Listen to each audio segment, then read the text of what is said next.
Francis Bacon, of studies serve for delight, for ornament, and for ability. Their chief use for delight is in private reflection and solitude.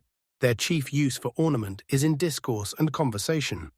And their chief use for ability is in the judgment and management of business and affairs.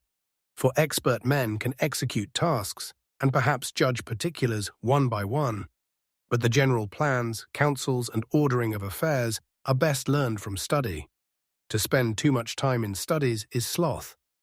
To use them too much for ornament is affectation, and to make judgment wholly by their rules is the humor of a scholar rather than a man of action.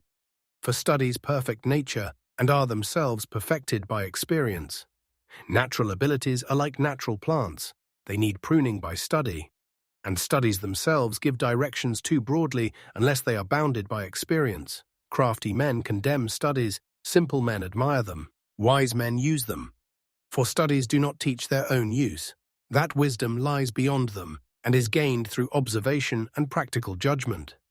Read not to contradict and refute, nor to believe and accept unquestioningly, nor merely to find material for conversation and discourse. But read to weigh and consider. Some books are to be tasted, others are to be swallowed, and some few are to be chewed and digested.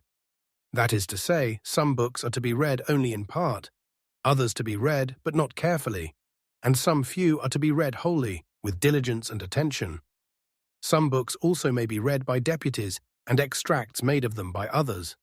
But this should be done only with less important works, for distilled books are like distilled waters, flashy things, often lacking substance. Reading makes a full man. Conference or conversation makes a ready man, and writing makes an exact man. Therefore, if a man writes little, he needs a great memory. If he confers little, he needs a present wit. And if he reads little, he must have much cunning to seem to know what he does not know.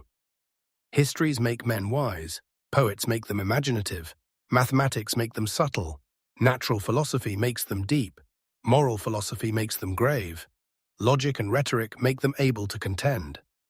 Thus, studies influence the character and disposition of the mind. Indeed, there is no impediment in the wit or understanding, but may be corrected by appropriate study, just as diseases of the body may have their proper exercises. Bowling is good for the stone and the kidneys. Shooting is good for the lungs and chest. Gentle walking is good for the stomach. Riding is good for the head. And so, if a man's wit be wandering, let him study mathematics. For in demonstrations, if his attention wanders ever so little, he must begin again. If his wit be not apt to distinguish or find differences, let him study the schoolmen, for they are skilled in making distinctions. If he be not apt to beat over matters and call up one thing to prove and illustrate another, let him study the lawyer's cases. So every defect of the mind may have its special remedy.